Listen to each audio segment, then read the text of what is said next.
the von Neumann algebra version of the Gelfand, the non-commutative Gelfand-Neumann. Namely, we had proved that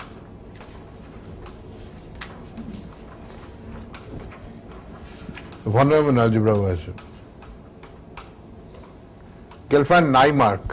What is the spelling? Neumann. Okay, the von Neumann algebra version. So, by non-commutative Gelfand-Neumann theorem, I mean the statement that any abstract theta, any abstract theta is that Mr. Faithful representation of Hilbert space.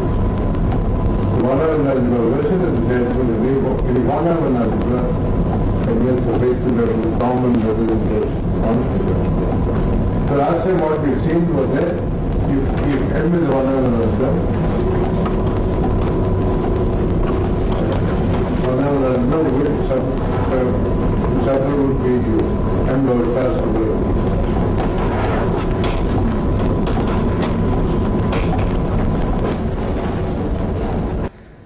then there exists a faithful normal state phi on M.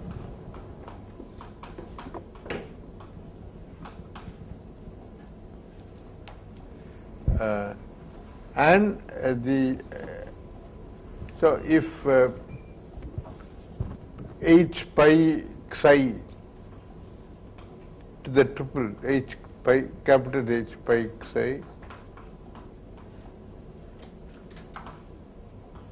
is the associated GNS triple,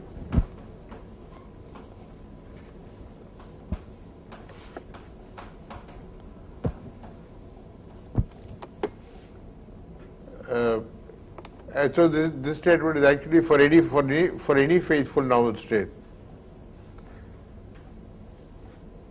No. The theorem says there exists such a thing, and for all such phi. Before that, if you write no. Before the if you write and for all such phi.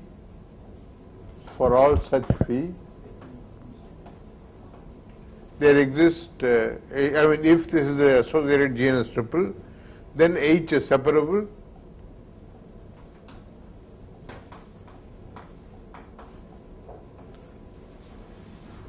Pi is a normal isomorphism.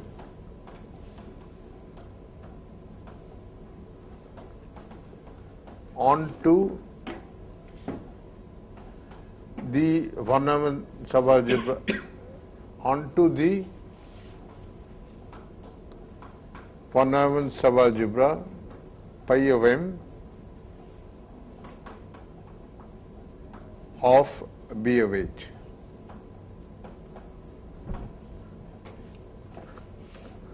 Further,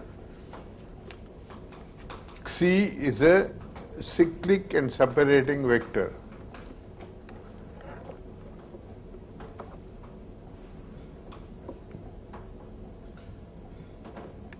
For pi of M.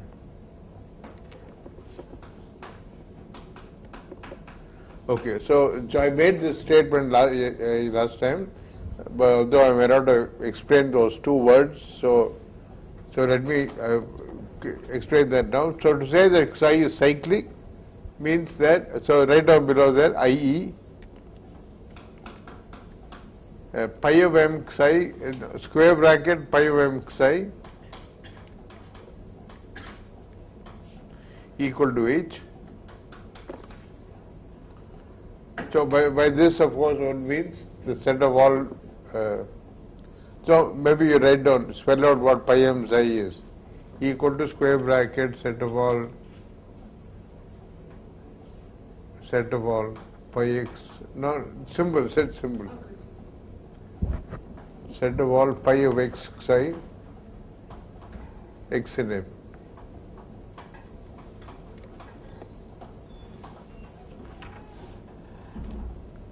So that is what cyclic means, and separating means. So what it can always mean that separating means that pi x1 psi equal to pi x2 psi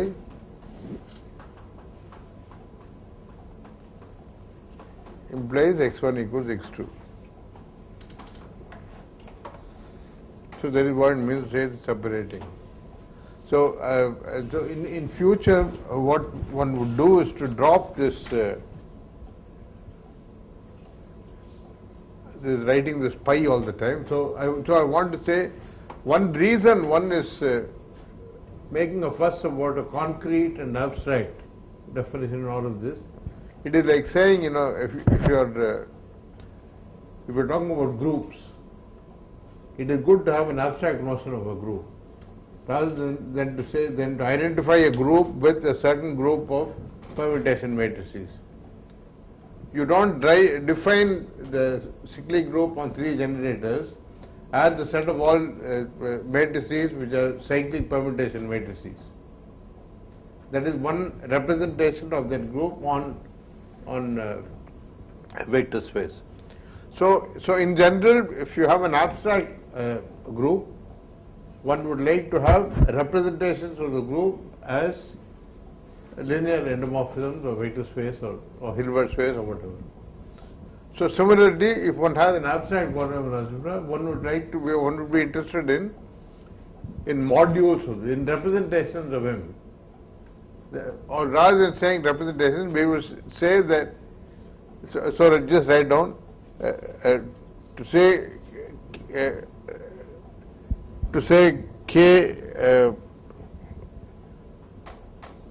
k comma rho is let me start again.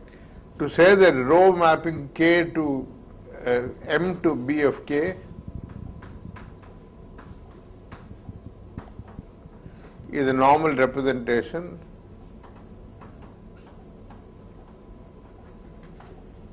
so that one statement will be equivalently stated as k is an M module.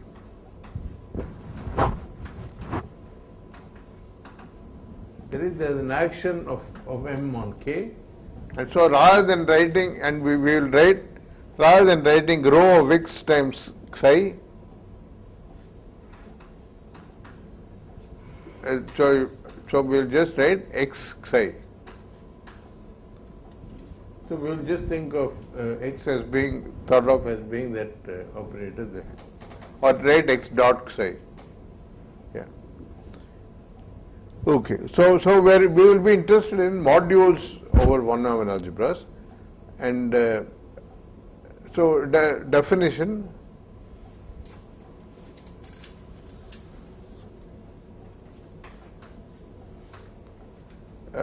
A module K, or just say an M module K,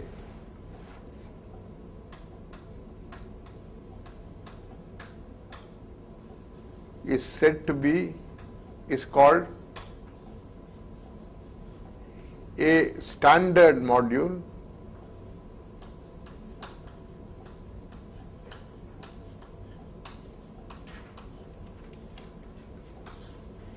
if K admits a cyclic and separating vector for M.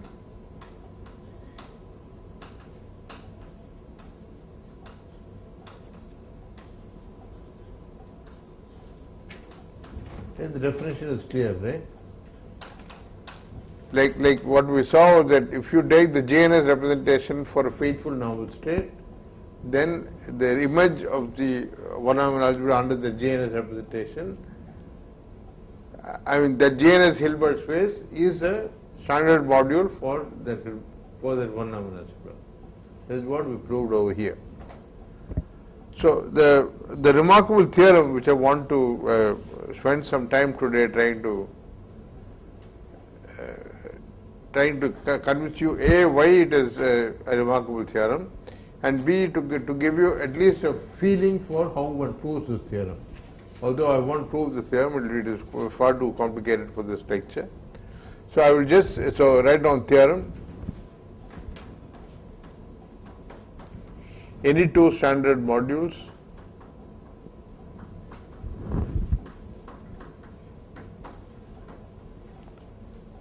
are isomorphic as M modules, or maybe you're right, are unitarily equivalent as M modules.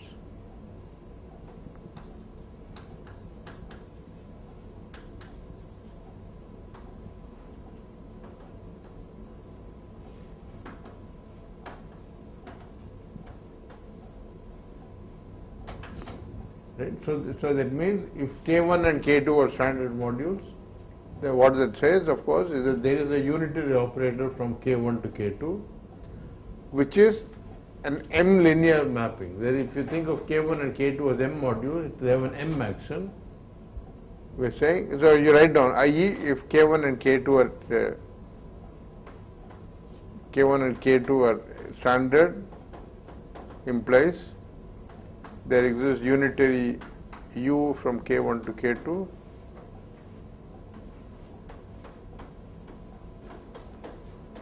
such that U of x dot xi1 or xi is not equal to x dot u xi for all xi in K1.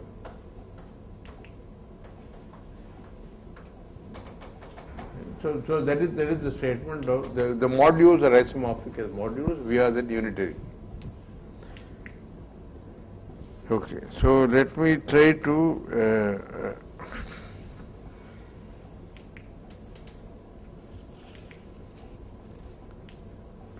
okay. So let us first see why this is true, at least for abelian polynomial. So let us look at abelian polynomial algebras. Suppose M is an abelian polynomial algebra, commutative polynomial algebra.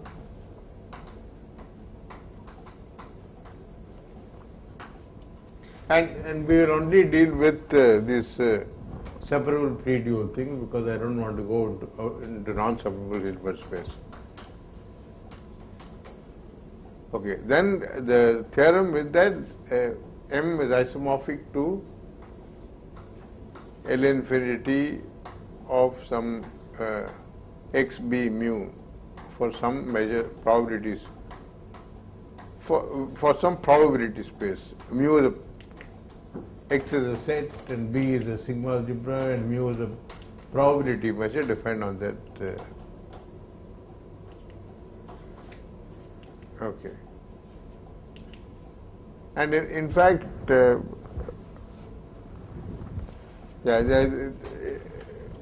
separability assumption will have implications for that. The underlying L2 will be separable. So one says that the measure space is separable. Okay, and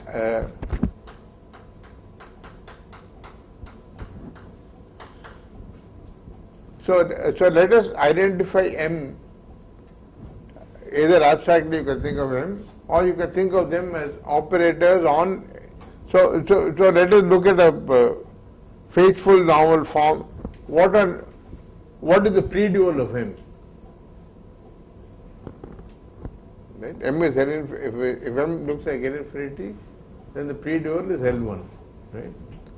So the normal forms on M.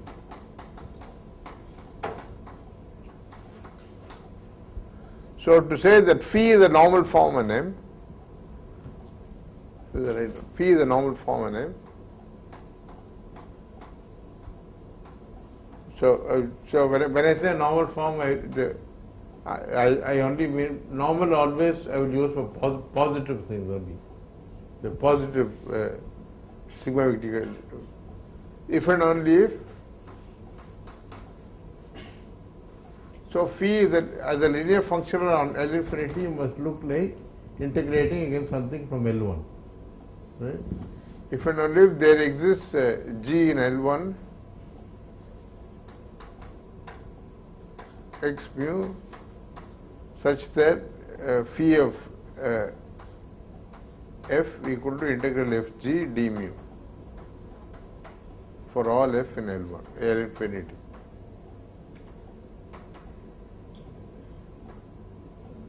L infinity.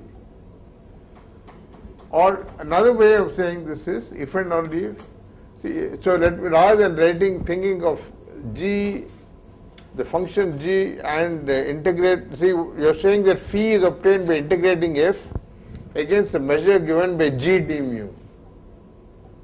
So what is pertinent here is really the measure g d mu rather than the function g. Right? So that's equivalent to saying there exists a measure, no, not, there exists a measure, a positive, there exists a finite positive measure, no, yeah.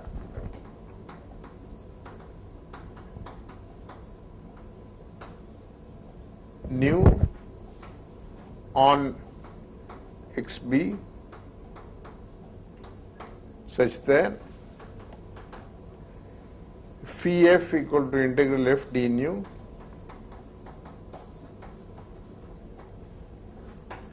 and what kind of a measure is that nu?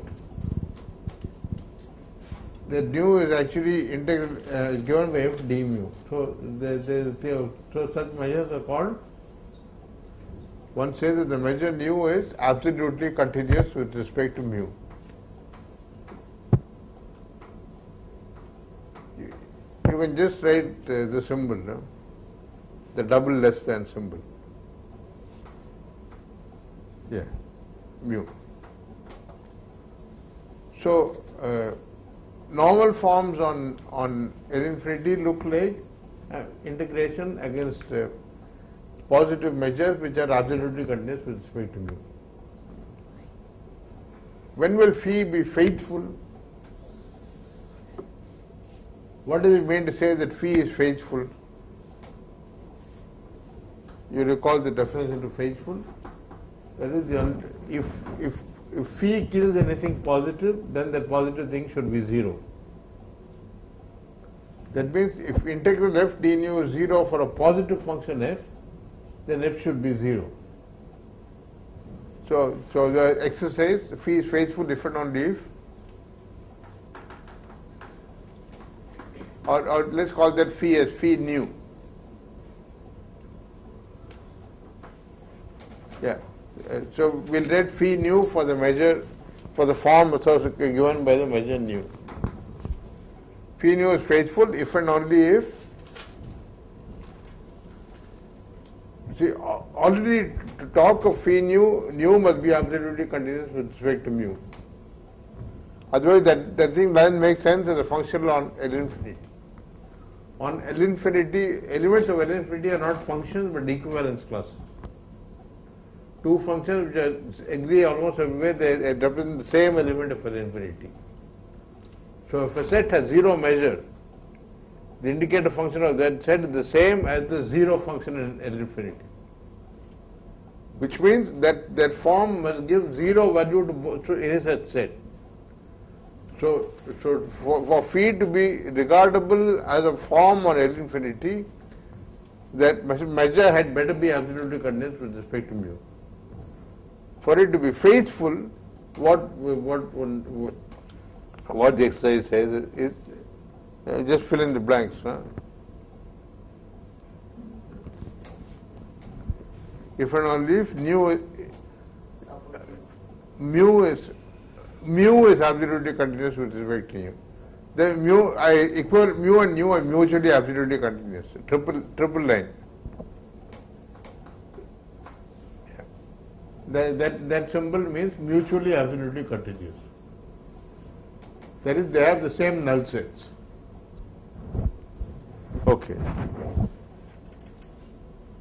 So this is what. So what will this theorem on the uniqueness of standard forms correspond to? In the commutative case, they will mean the assertion. They will mean what? That there is a unitary operator. So what is the GNS space for this phi nu?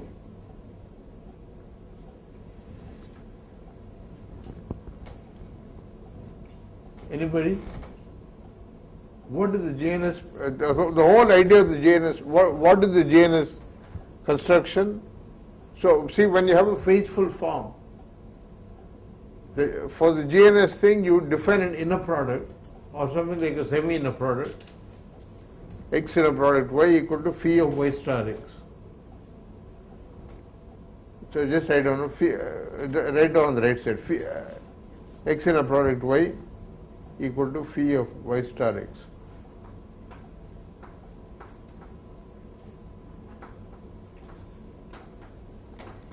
So we defined this thing, we said there is a semi in a product, meaning there is a radical, then one should take m modulo the radical of phi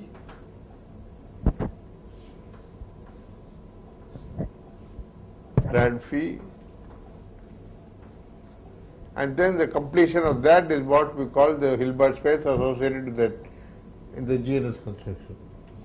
But if phi is faithful, what is the radical of phi?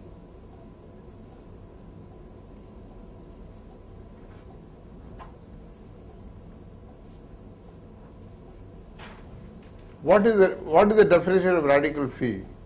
Radical phi equal to set of all x such that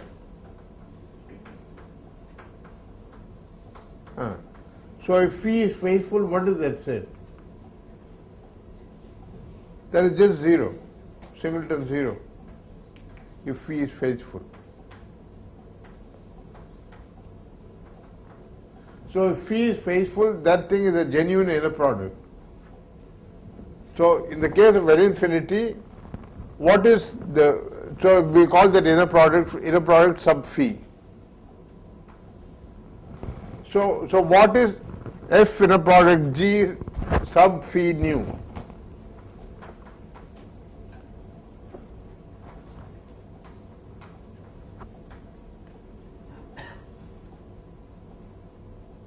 So what is it? So it is phi nu of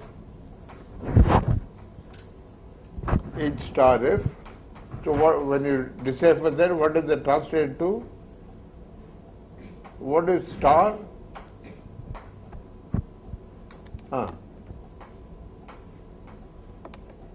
So that is inner product, so this is a genuine inner product on L infinity, and we complete L infinity with respect to this norm. So what is the Hilbert space that you get?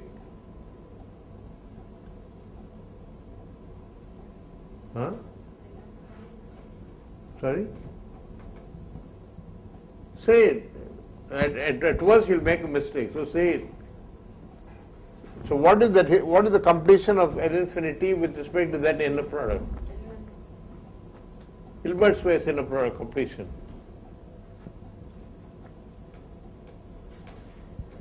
What is the norm of what is the norm sub phi nu of H of f?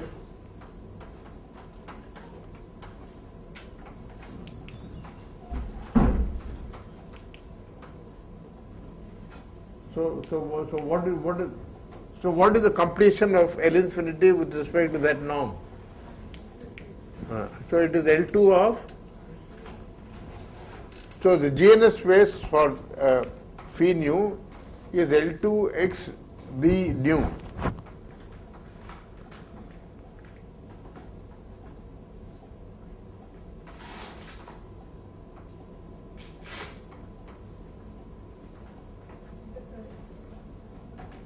Yeah.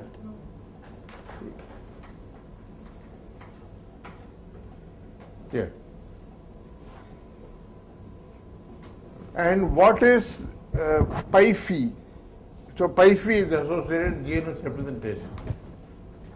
What is pi phi f of G?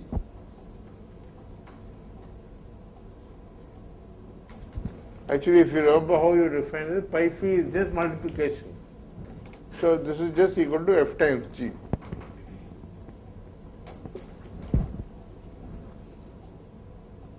Right? So this is what the GNS representation corresponds to, just representing these functions, bounded functions, as multiplication operators on the L2 space. Okay. So now for this uniqueness theorem that I said. Now it says if so mu itself is one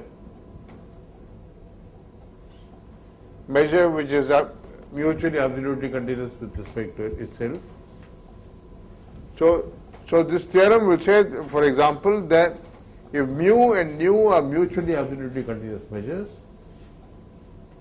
then there is a unitary operator from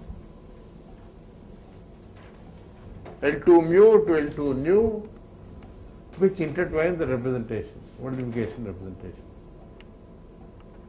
Correct? So to prove theorem in the special case, we want, so suppose mu and nu mutually absolutely continuous. So we want not just lemma, I'm just going through it. So we want a unitary operator, just write down, we want a unitary operator, unitary u, cap u mapping L2 mu to L2 nu,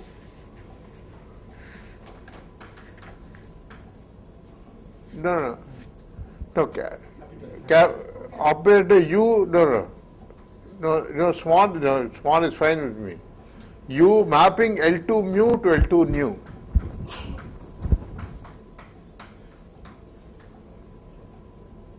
Right? We want a unitary operator u such that, what is the requirement? We want it to be L infinity linear. That means you want u of fg,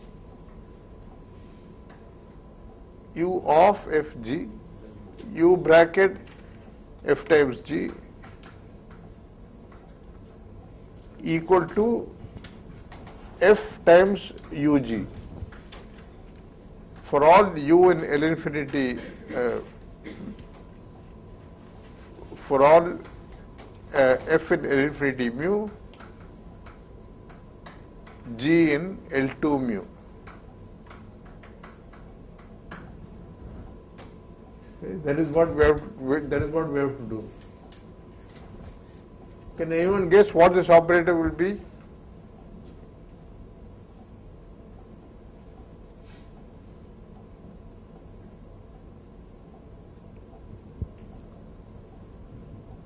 Okay, so I might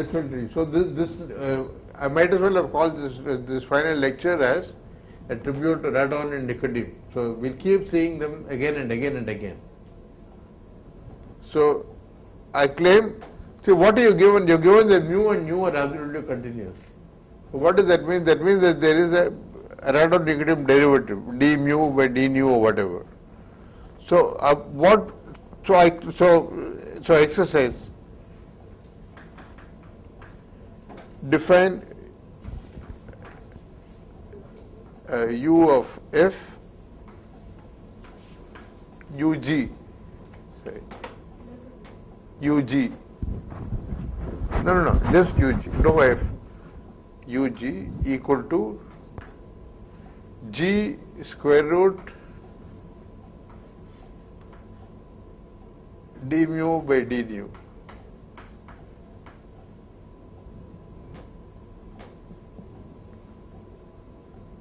So exercise is this u does the job.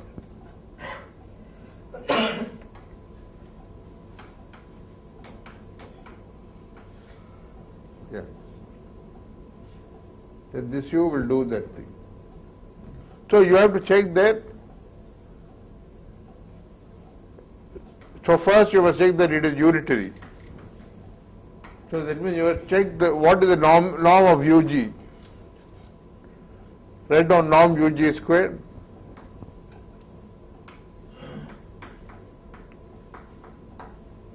So what is that? Is where is ug? Ug is in L2 of nu. So it is the L2 nu norm. So write down under the norm you write subscript L2 nu or just nu. Yeah. So what is this? So u is that function g d nu root d nu by d mu. So you must take absolute squared, integrate with respect to nu. Absolute g squared d mu by d nu that is equal to the L2 mu norm of F mu.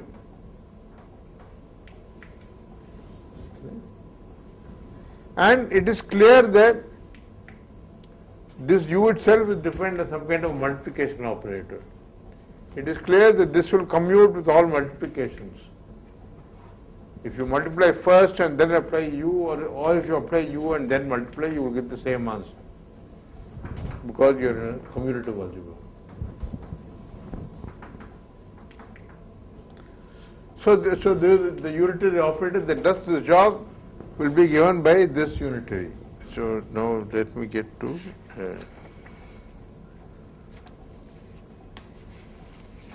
okay. So in fact, a key step in proving when you give that theorem some name, no? You write theorem within bracket standard or something. Okay. So I'm saying a key step in the proof of theorem 1 is something like this. I need a Radon-Nikodym theorem. Right? I need a non-commutative analog of Radon-Nikodym. The commutative for commutative one-over algebras, the classical Radon-Nikodym theorem delivered what was needed to prove this uniqueness. So the key fact used in the proof of theorem 1. So write that down. Key fact used in to prove theorem 1 is the so-called Sakai's Radon-Nikodym theorem.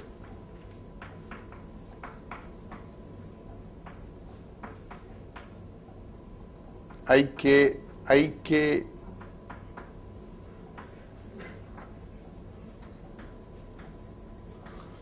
theorem. So we say the following thing. So rather than saying the Radon-Nikodym in full generality, let us only look at the case where the density function is actually a bounded function. In the general case, you have, if mu is absolutely continuous with respect to nu, there will be a Radon-Nikodym derivative, and so there is no reason why that density function, which is called G somewhere there, should be an L-infinity function. So this theorem corresponds to the case where the G is indeed bounded, and in fact, by normalizing, he assumes that the G is bounded by 1. Okay. So the theorem says the following thing: let phi and psi be normal forms on M.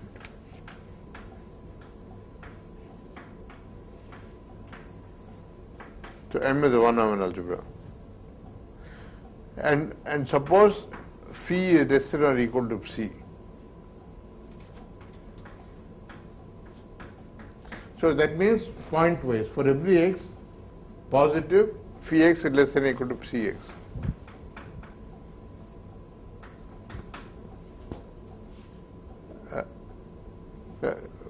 That means on positive elements that inequality holds, if you evaluate. See, that is the notion of order for forms. Okay. So suppose this happens, then there exists a unique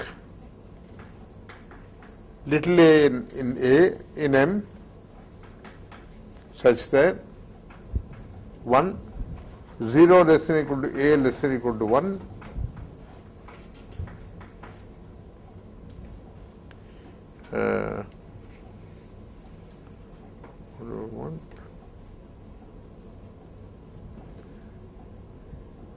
two underscore S of A, the support of A. I called it S underscore. S underscore. Underscore. Like in your email address you write, no, S underscore. Underline, no, underline, no, but underline. Just underline, yeah. S of A, so there is the support of that positive thing, is equal to S of phi. Yeah, the same as. The support of A is the same as the support of the form phi. 3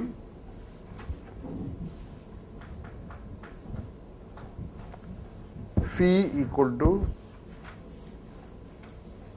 A dot C dot A, i.e. phi of x equal to C of AXA for all x in M. Notice one has to be careful in saying this sort of thing, because if I write the usual Radon-Nikodym theorem, you just write phi of f equal to integral fg. So if you just take phi of x equal to C of AX or XA, that won't be positive. For the form to be positive, you will evaluate positive things on positive things. Huh? Support of A. That's what we did last time. It is the smallest project. It is equal to indicator 1 minus indicator singleton 0 of A, or the projection onto the range closure of A. And the support of phi is similarly the smallest projection such that phi of x equal to phi of px for all x in M. Okay. So now let me give you another reason why this theorem should be thought of as being quite fundamental.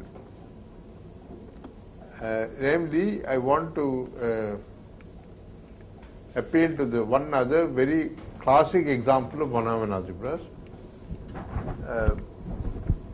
See, this is like doing everything ulta. If you give a course on locally compact groups, the first thing you will do is there exists a unique Haar measure. So I'm giving you a course on one-Neumann algebras, and the last thing I'm telling you is there is a unique standard module. So I'm trying to say that this statement is the one-Neumann algebra counterpart of the statement that groups have Haar measure. There is a Haar measure counterpart for one-Neumann algebras. So what do I mean by that? So one must go from groups to one-Neumann algebras to make the connection. So that is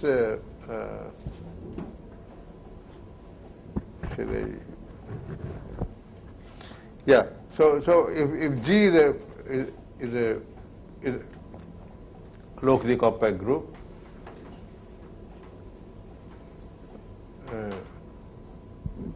and then we know that there is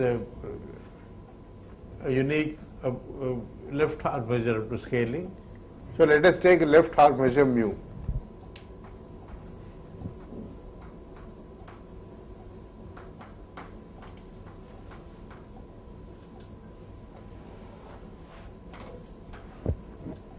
Then one associates a one-Neumann algebra to the group F. So one defines a unitary representation.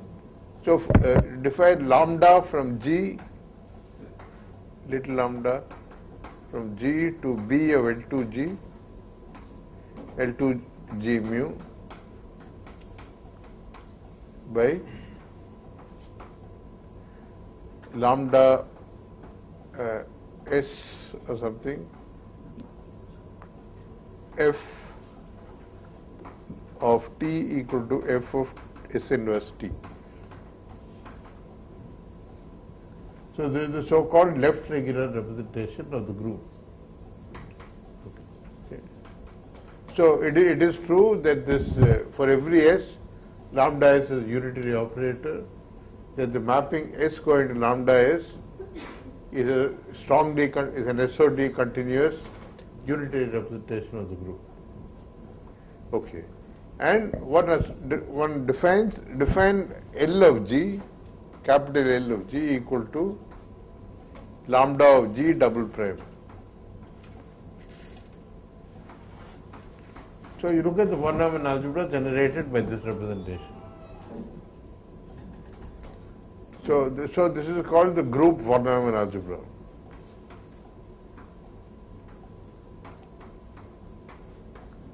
So in Partho's case, because he was constrained to work with C-star algebras, which are less flabby than von Neumann algebras, there you have to be careful of which kind of completion of the C-star algebra you took. If you take the completion in the regular representation, he called it the reduced C-star algebra. But in the von Neumann case, you don't have to worry about the other universal kind of thing. Everything comes just from this.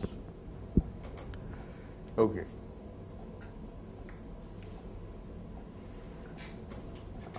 So,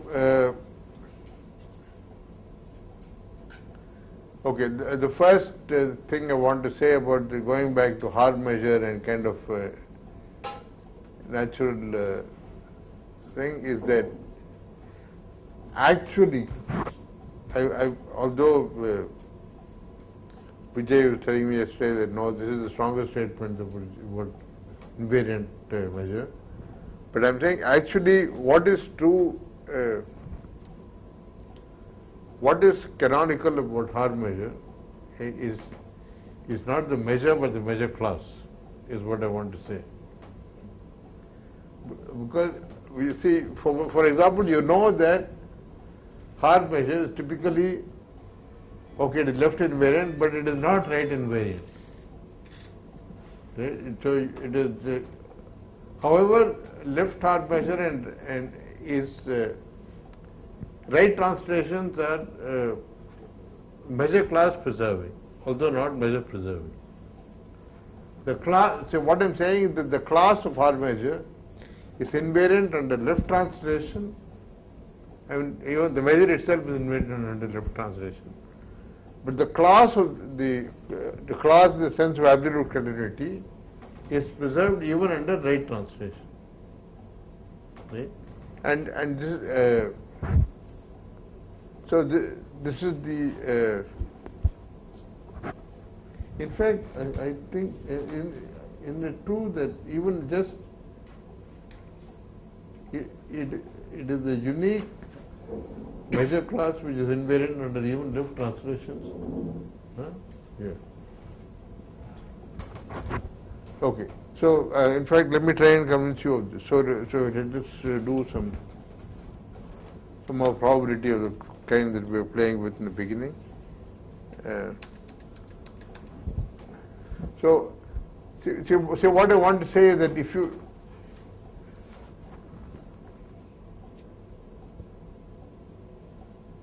So I want to say that on LG, LG is a one Neumann algebra and it is in standard form, but actually I'm kind of tongue-tied here because I can't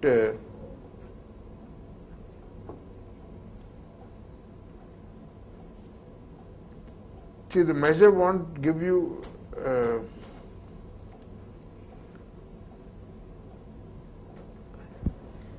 this language is really appropriate only when the group is discrete,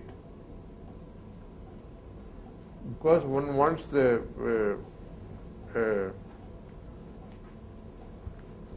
Planck measure on the dual group be finite, because you want okay. So let me illustrate with an example. Let us take LZ. Okay. So this is one Neumann algebra on the Hilbert's underlying Hilbert space is little L2 of Z. So the hard measure for Z is just the integers, and on little L2 of Z, lambda of n is just the translation by n.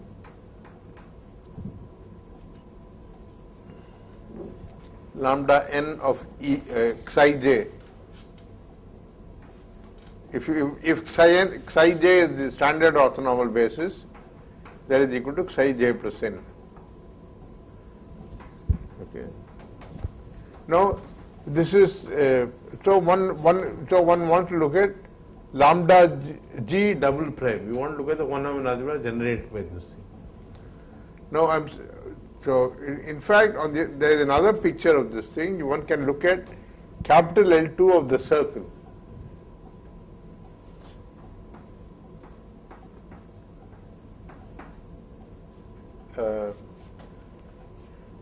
In fact, don't write isomorphism. I want to be explicit about the isomorphism. So write an arrow from L2Z to L2S1 and call it F. No, script F. So this is the so-called Fourier transform, or the inverse of F is Fourier series. You take a function and you associate the Fourier series for that. Or if you don't like words, see there you have a basis Cn on L2 of Z, which is a standard basis. Now let us call that E now, because E is the usual notation for standard basis. No, maybe not. We keep it say. I want to write E here because it is natural notation here also. In L2 of S1, I want to let Ej be the function Ej of Z equal to Z. So elements of S1 I think of as complex numbers of modulus 1 equal to Z power J. So the exponent. So if you write as e power I theta and so on, so this is the exponential basis for the circle. Okay. So that F just maps Xij to Ej.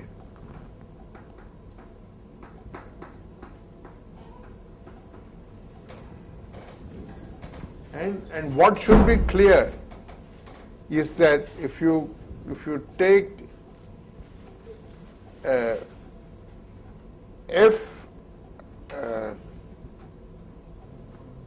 F lambda 1 F star lambda of 1 F star. So where is all this happening? What is this? There is an operator on L2S1. You go back by F star to L2Z, act on by lambda 1 and push it forward by F, you get an operator on L2S1. So what does it do to G? So apply this to write this G of Z. No, this G of Z. Yeah. So you take G in N2 of S1, you want to see what this is.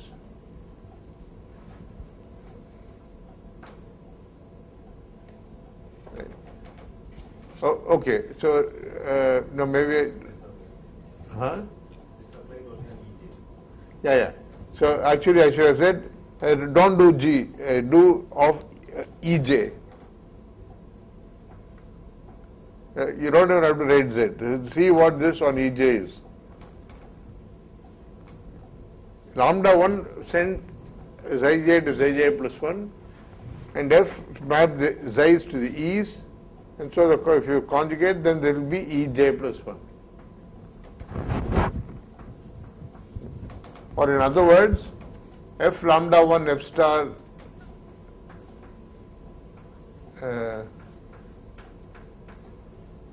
F star of the function Z power n. No, I want you to write En of Z equal to En plus 1 Z, which is equal to Z En Z. So all I am trying to say is that F lambda 1 F star is nothing but the operator of multiplication by Z.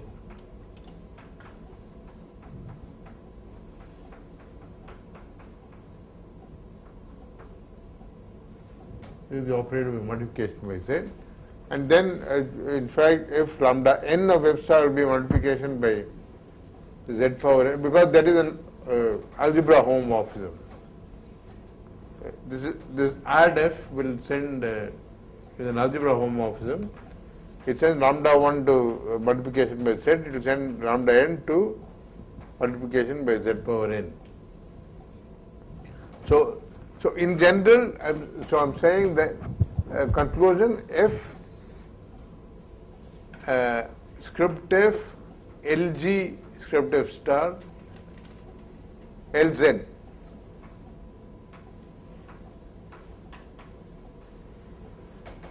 see, lz was spanned by all those lambda n's, so this is just going to be generated by all the multiplications by z power n's, which one can see by Stone-Weierstrass, whichever way you want to do it. It's just the collection of all, a set of all mf f in L infinity of the circle.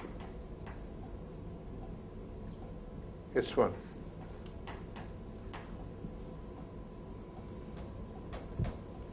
Okay. So what I'm saying is that in this case where G is the integers, the one-dimensional algebra looks like L infinity of the circle through the Fourier transform, and so I want to look at a standard I want to look at hard measure on L2Z. So there is just counting measure. So that will under f from the what am I trying to say? I'm trying to say that a normal form on I want to look at a faithful normal state on this one-dimensional algebra of interest. The one-dimensional algebra of interest now is all multiplication. Actually, this you can write as identify with L infinity of S1.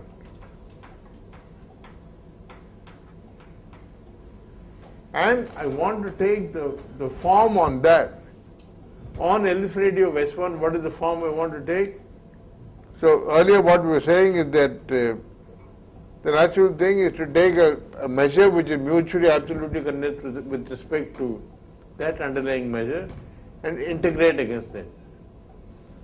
So the natural faithful normal state on this to take is phi f equal to 1 over 2 pi f of is integral f d mu, where mu is normalized hard measure is a circle 1 by 2 pi d theta. It is the hard measure on the circle. Okay, so the what I was stuttering earlier about discrete groups and duals and so on is that, see, it is only because S1 turned out, the hard measure of S1 turned out to be finite, that we could take that the hard measure of S1 and view that as a functional on L infinity. You cannot integrate bounded functions against, see, if a group is not compact, S1, here S1 is compact. If you take something which is not compact, then the hard measure is going to be infinite. And if you take L infinity of that group, integration against an infinite measure is not going to be defined on all of L infinity. For example, on the real line, the constant function 1 is certainly bounded. You can't integrate 1 against, for example, the big measure on the line. If you take any infinite measure, you can't integrate the thing. So in order to deal with groups really properly, one needs to be able to discuss these analogues of infinite measures. See, See, finite positive measures, we got that by thinking of them as positive forms on L infinity. But if I want to be able to treat infinite measures, the analogues of infinite measures, I need to work with the analogues of infinite forms, whatever that is. So maybe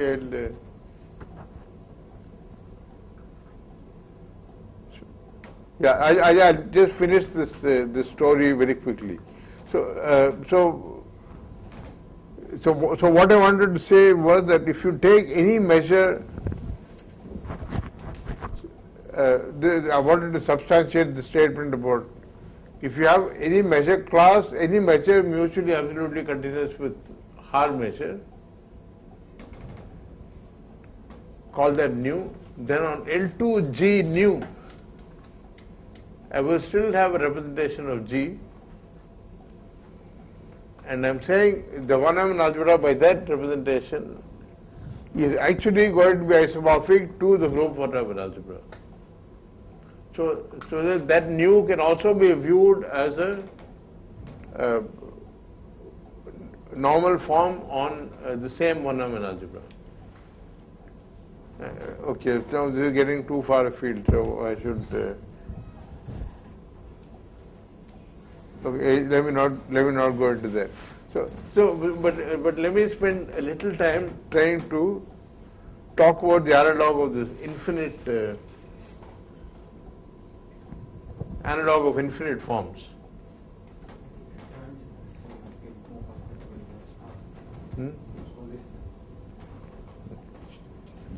People don't have to keep seeing my bald head. Huh? The proof I've given in the notes. See, one has to build up with we have various lemmas have to be proved before one gets there. Huh? I know that is the first baby thing one proves, and then one gets to this. So let me get this.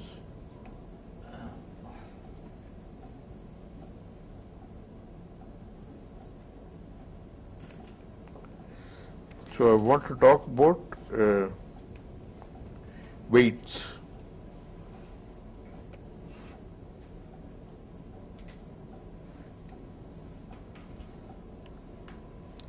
This is useful even in actually in Hilbert space. And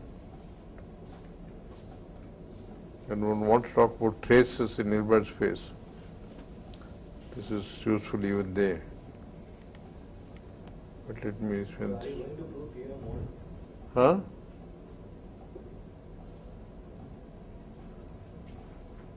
It is proved in the notes. Huh? No, but so I'm saying. I don't see how it readily follows from. No, it doesn't follow from Sakai itself. You need to do more work in there. In fact, what? Huh? No. Let me state the version that I want. So write down actually what will be proved with the what we shall prove with the following thing. Theorem. Suppose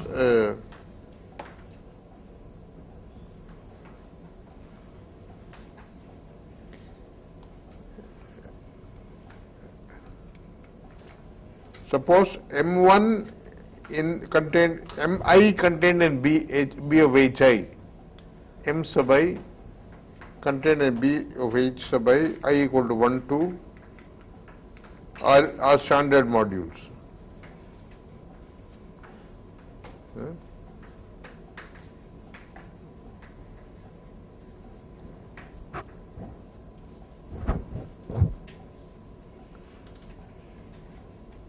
Suppose pi mapping M1 to M2 is any normal isomorphism.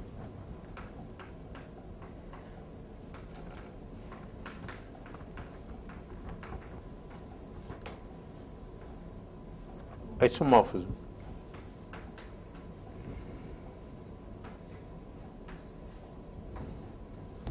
then there exists a unique unitary operator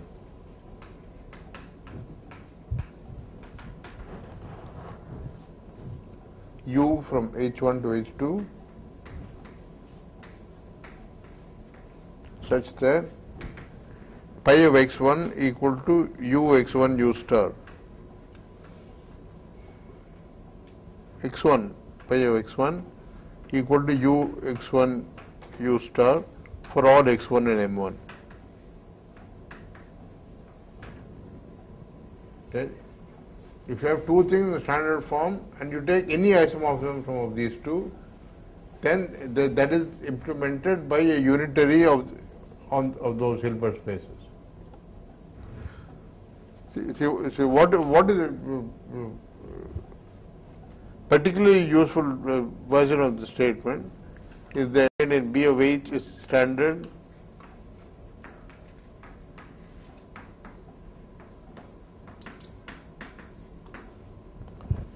there exists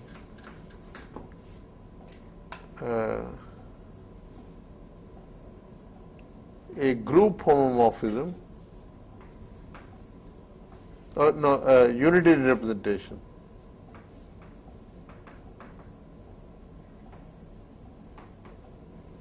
So write down ought M. No, below that thing you start a fresh line. Ought M.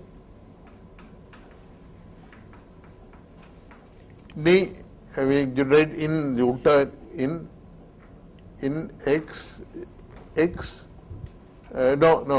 theta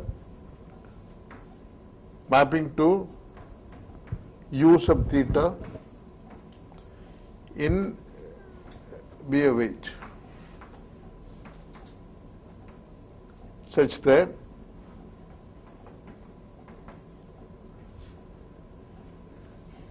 U theta x U theta star equal to theta of x for all x in M. Right? The entire automorphism group has a canonical representation on the standard form. And this is a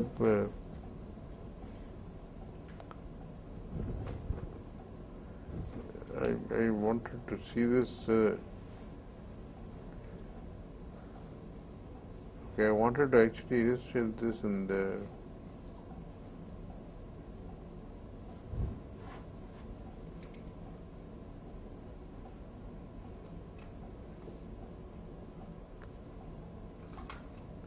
Why did you say it's a unique unitary such that? Huh? Why did you say it is a unique unitary which this?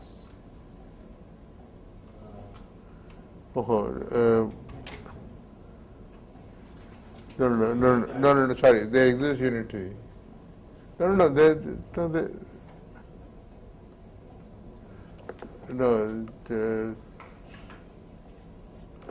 such that, huh?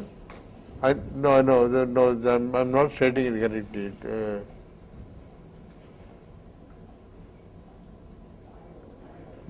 So what I should have said is that what I should have said was if in H1, H2 you have cyclic separating vectors xi1 and xi2, in terms of xi1 and xi2 I will say that U of x1 xi1 will be They're standard model, so they have separate. What is unique? That you Not with this case. No. No, that statement is no. So that's what I'm saying. You will make that as the statement rather than the add statement. Yeah. So the unique U such that pi x1 of xi2, pi x1 xi2 is U of x1 xi1.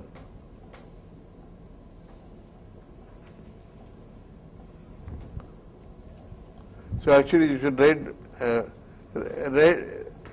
suppose M1 contained in, say, bracket BH1, BHI, comma Psi I.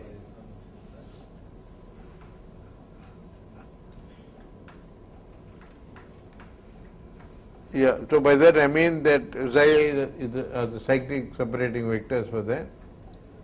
So if you take such a standard form, then there is unique unity such that pi x1 psi 2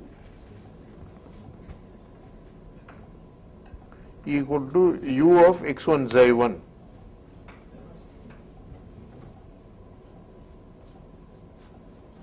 No, this means that psi 2 goes to psi 1, right? Or psi 1 goes to Huh? psi 2. Yeah, it means psi 1 goes to psi 2. And you are saying the representations are conjugate, which means the states will be same. No. So I'm saying something incorrect here.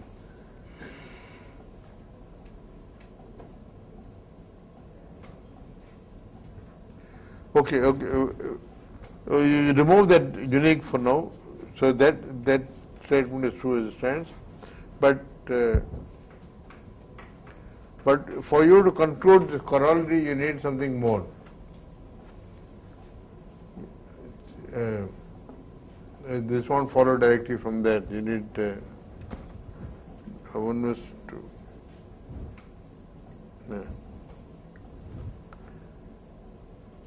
Yeah, so I'm sorry this didn't quite work out the way I hoped it would.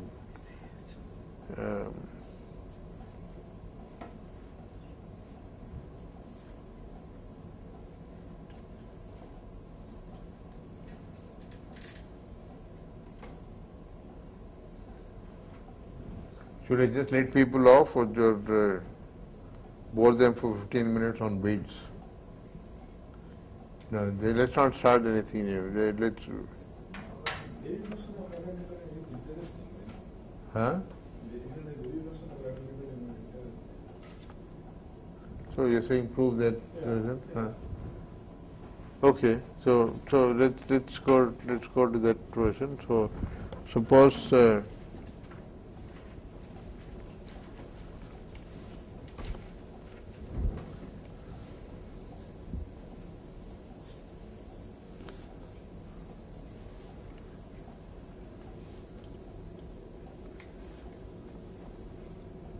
So suppose phi is a normal form on M.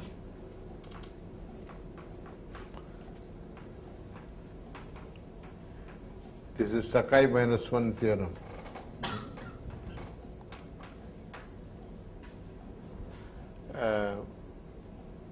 And suppose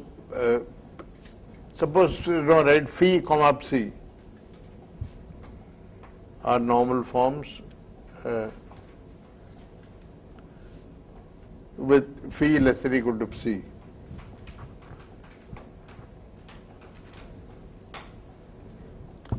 Then there exists A prime in M prime such that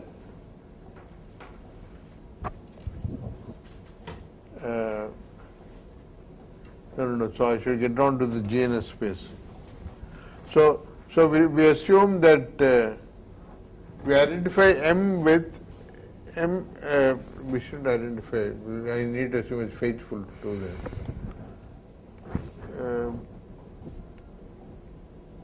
Into M.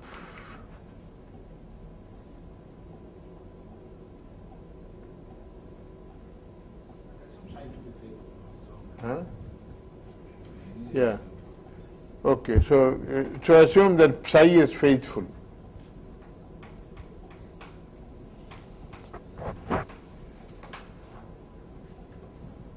Okay. If psi is faithful, that means that I can identify M with pipe C of M.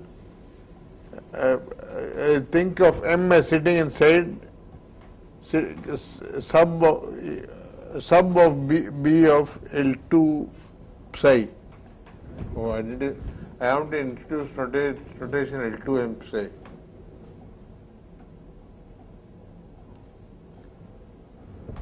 See, we prove this GNS space, right?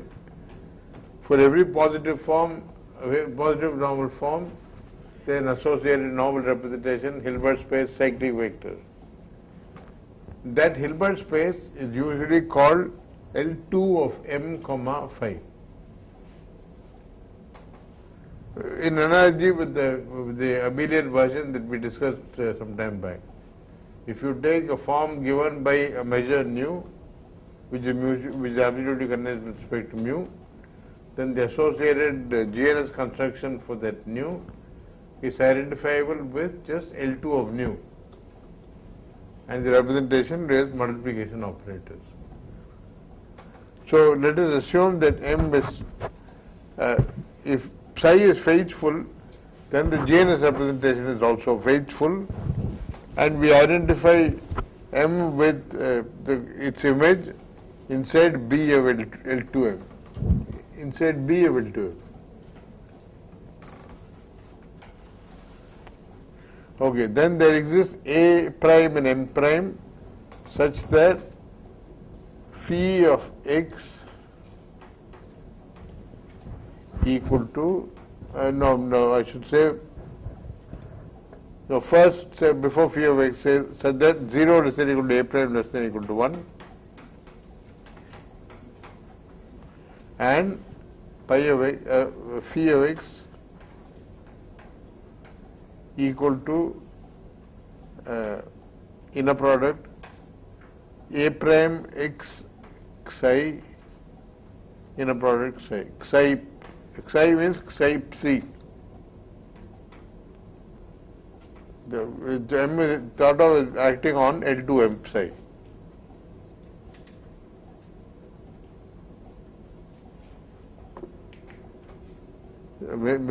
Maybe you should read. Can you read what she's written there? It is kind of minimalistic, so one can't really see.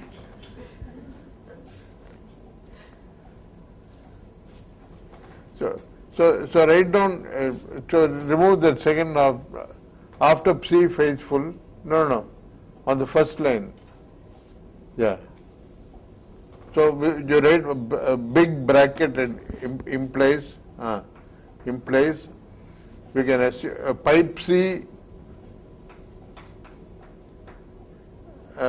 mapping M to B of L2M psi, and maybe under L2M psi you just write equal to H psi. So yeah, when Sundar was writing, he wrote for the GNS construction, he wrote H phi, psi phi, pi phi, and so on. So then pipe C mapping M to this, and where the pipe C is 1-to-1, is faithful. So I can identify and I think of an X in M. I will think of M as being a sub of B of L2M, with this pi phi as the pi psi as the identity mapping. So then what this says is that, and so please write a big inner product, and phi of x equal to inner product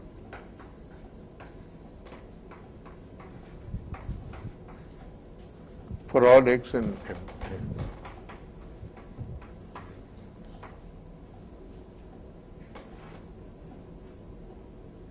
So the reason is, you look at you define write on proof, define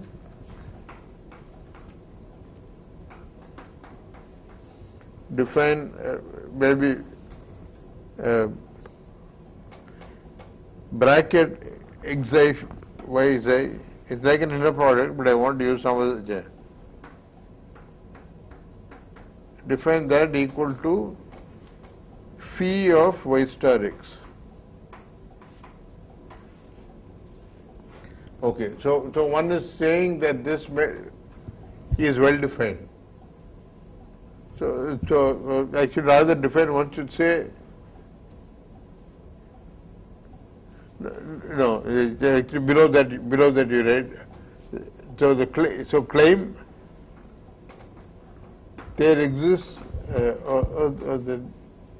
is that A prime.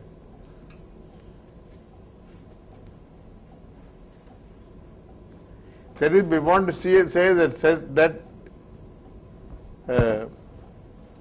see, in order to produce an operator on a Hilbert space, in this case A prime, what you need to do is to define a sesquilinear form, a bounded sesquilinear form with some properties. If you want an operator to be this, and now that tells you what that. See, if notice that if that equation holds, then phi of y star x. So just write down. So that equation implies on top. So you just write down that implies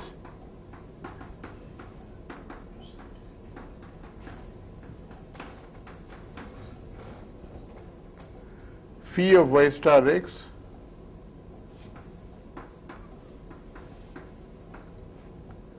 equal to A prime y star x psi. And now if you had got an A prime in n prime, then you can push the y star past the A prime and then push it to the right side, and you can write it as A prime x psi in a product y psi.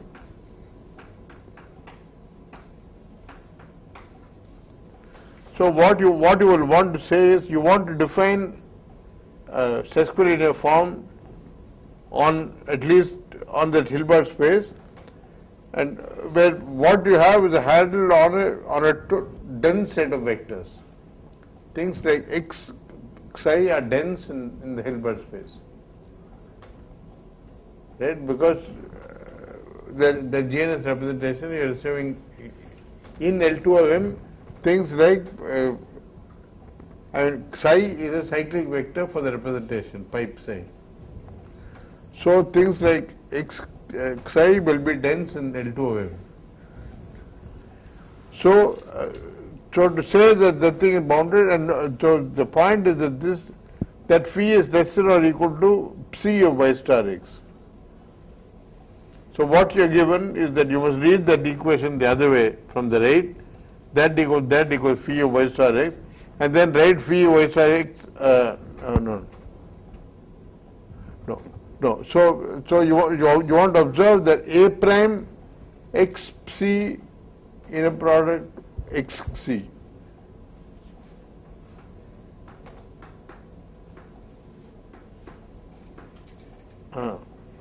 Equals phi of x star x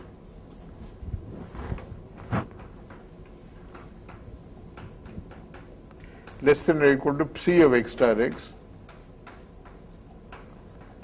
which is equal to x c in a product x c.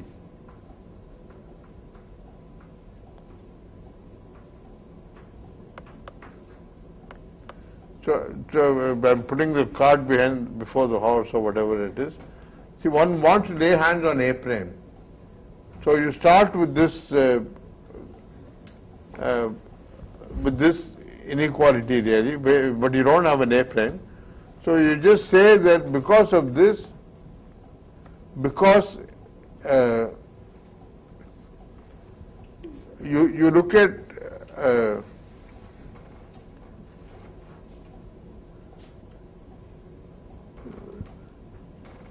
that bracket thing that one has what she didn't define in the first line. So the last line there says that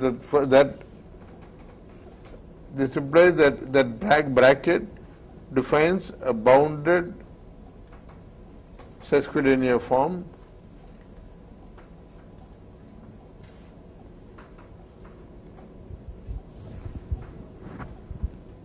on a dense subspace of L2M psi.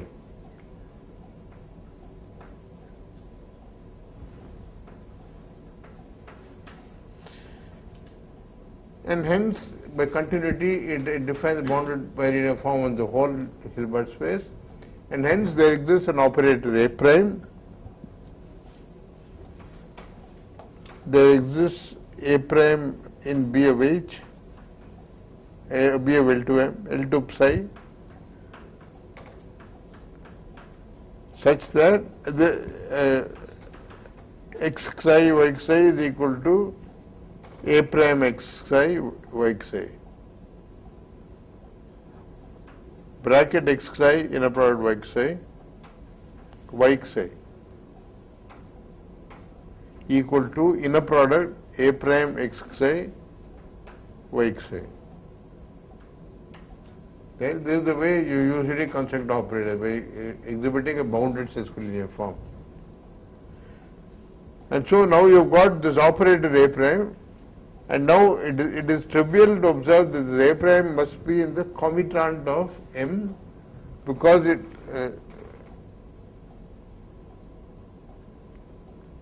you just compute what is, if Z is an M, you look at A prime Z and Z A prime, you want to say that they are the same. To say that they are the same, you say that they are the same inner product. That acting on x psi inner product y psi must be the same. Right? And that is an easy verification. Okay, I think one has harassed you enough, so let us stop with that. Yes, so let us all thank Sundar for this series of talks and for organizing the conference. Thank you. And let us all thank Vijay for helping organize the conference.